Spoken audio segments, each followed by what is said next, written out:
दोस्तों, हमारे बड़े बुजुर्ग कह गए हैं कि कभी भी हद की सीमा को नहीं लांघनी चाहिए। वैसे ही एक लड़का दिल्ली जीबी रोड पे पहुंचता है और पावर की ओवरडोज ले लेता है और उसके बाद से जो होता है उसे जान आपके पैरों तले जमीन खिसक जाने वाली है। उसके बाद एक व्यक्ति हमेशा हमेशा के लिए इस दुनिया को छोड़ के चला जाता है। नमस्कार दोस्तों, मैं हूं राज और आप देख रहे हैं देसी अपराध। आज की जो घटना है ये दिल्ली जीबी रोड की है। एक लड़का जो कि बिहार का रहने वाला होता है, जिसका नाम है तरुण, और तरुण की उम्र जो होती है वो 21 से 22 साल की होती है। तरुण अपने माली हालात से, उसके घर की स्थिति जो होती है ना वो बहुत खराब होती है, दयनीय होती है। तरुण जो कि पढ़ना चाहता था लेकिन घर की माली हालात अच्छा ना होने की वजह से वो पढ़ाई को ड्रॉप आउट कर चुका था। छोटे मोटे काम भी करता था, गांव में जाता था, दिहाड़ी पे काम करता था, लेकिन उससे उसका कुछ होने वाला नहीं था। तो हमेशा जिससे मिलता था उससे कहता था कि भाई कुछ ऐसा करो, कुछ ऐसा मुझे बताओ ताकि मैं बाहर जाऊं और कहीं ऐसे जहां पे मेरी जान पहचान हो जाए जल्दी और मैं कुछ कमा पाऊं, अपनी घर की स्थिति ठीक कर पाऊं। लड़का काफी होनहार होता है तरुण।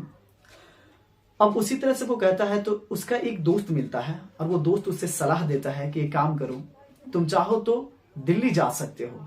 दिल्ली मेरा एक दोस्त है और उसे एक लड़के की जरूरत है। अगर तुम वहां पे जाओगे तो अच्छा खासा तुम कमा भी सकते हो और तुम्हारी जो घर की हालातें हैं वो ठीक भी हो जाएंगी। तरुण जब इस बात को सुनता है तो काफी खुश होता है और उस लड़के से संपर्क में रहता है। अगले 2 दिन बाद वो फिर से तरुण उस लड़के के पास पहुंचता है और कहता है कि भाई क्या हुआ बताओ। तो लड़का कहता है कि देखो तुम अपना नंबर दे दो और मैं उसे तुम्हारा नंबर दे दूंगा और जब तुम दिल्ली पहुंचोगे तो वो तुम्हें रिसीव कर लेगा। ये कहता है कि ठीक है। फिर ये नंबर अपना दे देता है और ये जो दोस्त होता है उसका, तरुण का, वो नंबर दे देता है दिल्ली में जो दोस्त है उसे। दरअसल में जो दिल्ली का दोस्त था उसका नाम होता है सुशील, और सुशील वहां पे नया दुकान किया था, मोबाइल दुकान। तो उसे उस दुकान में एक लड़के की जरूरत थी जो कि अच्छा से बेच पाए, कस्टमर से बात कर पाए, डील कर पाए, और इसलिए उसे एक लड़के की जरूरत थी। और इधर जो इसका दोस्त है कहता है कि तुम वहीं चले जाना। अगले ही दिन जो तरुण है वो टिकट कटाता है ट्रेन का और फिर ट्रेन पकड़ता है, सीधा दिल्ली पहुंचता है। जब दिल्ली पहुंचता है तो जो उधर सुशील था तरुण को रिसीव करता है। रिसीव करने के बाद अपने रूम पे ले जाता है, वहीं पे रखता है। करीब 4-5 दिन तो तरुण उसके रूम पे ही रहता है। बाद में वो कहता है कि तुम अच्छा से पहले रिलैक्स हो जाओ, फिर तुम काम में लग जाना। और फिर 4 दिन के बाद 5वां दिन जो तरुण है वो उसके दुकान में, यानी कि मोबाइल दुकान पे जाता है और वहां पे मोबाइल बेचना शुरू कर देता है। जो गैजेट्स होते हैं उसको बेचता है। तरुण धीरे धीरे ही सही लेकिन अच्छा स्किल डेवलप कर लेता है, अच्छा कुछ सीख जाता है। कस्टमर से बात करना, मोबाइल्स को बेचना, इससे बहुत अच्छा से आ जाता है। ये स्किल डेवलप कर चुका था। करीब 2 से 3 मंथ जब बीतते हैं तो अरुण अच्छा पैसा भी कमाता है। वहां से कमाने के बाद अपने घर पे पैसा भी भेजता है। घर की हालातें धीरे धीरे ठीक होने लगती है। इसी तरह करते करते तरुण जो है कम से कम 6-7 मंथ, 6 से 7 महीना वहां बिता देता है और घर पे पैसा हमेशा भेज दिया करता था, क्योंकि तरुण एक जिम्मेदार लड़का था। उसने शुरू से ही जिंदगी को देख लिया था कि कितना तकलीफ होता है। वो हमेशा चाहता था कि मैं अपने घर को अच्छा कर दूं और इसलिए वो कंटिन्यू काम करता रहा और घर पे तनख्वाह भेजता रहा अपने ख्वाहिश को मारकर। लेकिन तरुण इधर जब बेचता था तो इसके बहुत सारे दोस्त भी बनते गए थे। वहां पे दिल्ली में बहुत सारे कस्टमर जो आते थे जो इसके दोस्त थे और सभी में दोस्ती हो गई थी। तो हंसी मजाक में तरुण तो एक युवा लड़का, और इससे हंसी मजाक में ही वहां का जो दोस्त बने थे वो कहते हैं कि तुम्हें पता है जीबी नगर के बारे में, जीबी रोड पे जो कुछ होता है उसके बारे में पता है। तरुण इसको कुछ आइडिया नहीं था उसके बारे में, लेकिन जो दोस्त होते हैं वो इसे सभी चीज का जिक्र करते हैं कि तुम्हें पता है वहां पे सब कुछ तुम्हें मिल सकता है। जो तुम्हारा सुख है, शारीरिक सुख, वो भी मिल सकता है। जो तुम चाहो, जिसके साथ चाहो कुछ भी मना सकते हो, रात बिता सकते हो। ये जब बात सुनता है तो इसके अंदर भी वो खुशी होती है, वो ख्वाहिश होती है कि मैं भी कभी जाऊं। लेकिन ये काम करता था, कभी कभी इतना काम हो जाता था कि ये बेचारा परेशान हो जाता था। 12 से 15 घंटा भी खटना पड़ता था। ये उन दोस्तों का बात तो सुनता है लेकिन इग्नोर कर रहा था। क्योंकि इसे टाइम ही नहीं मिल पा रहा था। संडे हो या मंडे हो, सब दिन खटना पड़ रहा था। ये सोच रहा था कि कोई फेस्टिवल अगर मिलता, तो अगर फेस्टिवल कोई त्योहार आता तो उस दिन छुट्टी मिलता तो मैं उस दिन सोचता जाने को। और इसी तरह से 1-2 महीने का वक्त भी बीत जाता है सोचते सोचते। फिर से इसके दोस्त आते हैं और इसे फिर से उत्साहित करते हैं कि तुम्हें पता है, तुम अभी तक नहीं गए, कभी तो जाओ, कभी तो मिलो। और उसके बाद से अगले 2 दिन में ही फेस्टिवल आता है। फेस्टिवल के दिन ये कहता है सुशील से कि मैं छुट्टी लेना चाहता हूं 1 दिन का, और छुट्टी लेकर ये डायरेक्ट उस जीबी रोड पे पहुंचता है। और वहां पे पहुंचने के बाद ये थोड़ा सा शर्मीले टाइप का लड़का था, और शर्मीला होने के साथ साथ इसे डर था कि मुझ पे लोग हंसेंगे, मुझ पे वहां की जो औरतें हैं लड़कियां हंसेंगी। तो इसे कॉन्फिडेंस नहीं था अपने आप पे। तब ये दवाइयां ले लेता है पावर का, और 1 नहीं 5-6 ले लेता है और वहां पे पहुंचता है।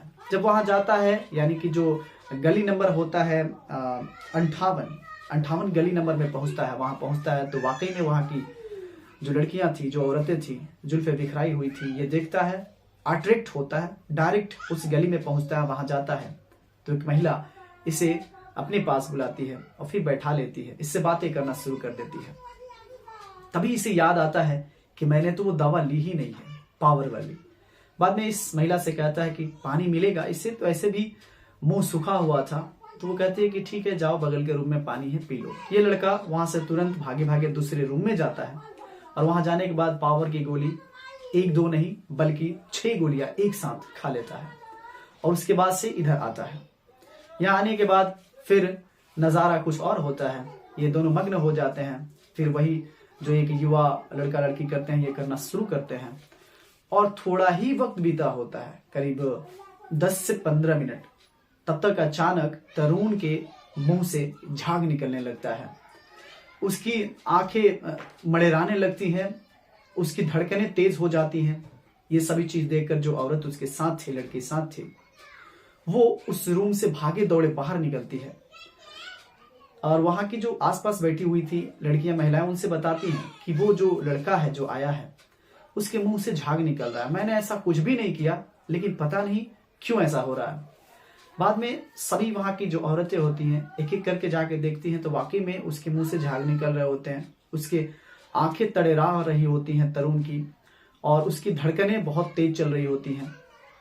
सभी लोग देख रहे होते हैं, लेकिन कोई हेल्प नहीं करता है। लेकिन उसी बीच एक लड़की आती है जिसका नाम है शिल्पा। वो वहां पहुंचती है और देखती है उसे, तो वो देर ना करते हुए सीधे एम्बुलेंस के पास कॉल करती है। एम्बुलेंस भी वहां पे आती है, लेकिन अफसोस बहुत देर हो गया होता है। एम्बुलेंस में बैठाकर जैसे ही हॉस्पिटल लेके जाते जाते उस लड़के की रास्ते में ही सांसें रुक जाती हैं, नब्ज रुक जाती हैं। वो इस दुनिया को छोड़ के चला गया होता है।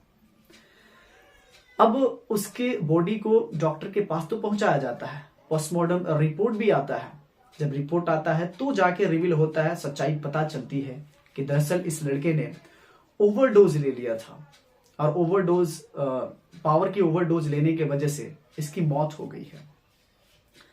दोस्तों, यहाँ पे किसी को तो कुछ किया नहीं जाता है, लेकिन उस लड़के के आईडी निकाला जाता है, पहचान पत्र निकाला जाता है, तो पहचान किया जाता है कि दरअसल ये लड़का तरुण नाम का, जो कि रहने वाला है बिहार का।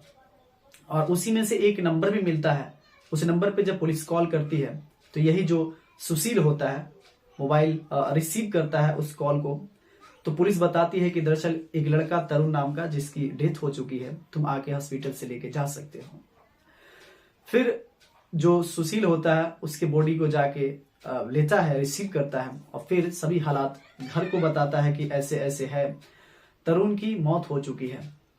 तरुण घर का इकलौता बेटा था, काफी जिम्मेदारी रखता था अपने आप पे, और उसकी इस तरह से मौत हो जाती है। घर वाले काफी सदमे में जाते हैं, रोते हैं, बिलखते हैं, लेकिन उसकी अंतिम संस्कार की जाती है। दोस्तों, यहाँ पे अगर आपसे मैं पूछूं कि आप बताओ कि गलती किसकी थी, तो आप 2 तरीके से गलती बता सकते हैं। या तो डायरेक्ट आप गलती कहोगे इस तरुण की, नहीं तो आप गलती कहोगे उस कंपनी की जो इस प्रकार की दवाइयां बनाती हैं।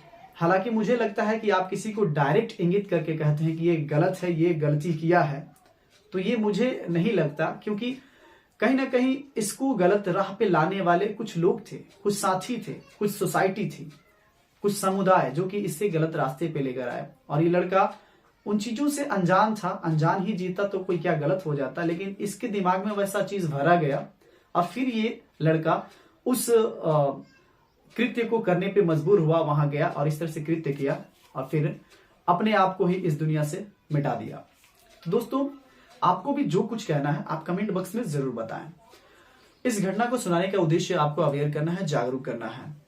मिलते हैं नेक्स्ट वीडियो में, तब तक के लिए जय हिंद, जय भारत।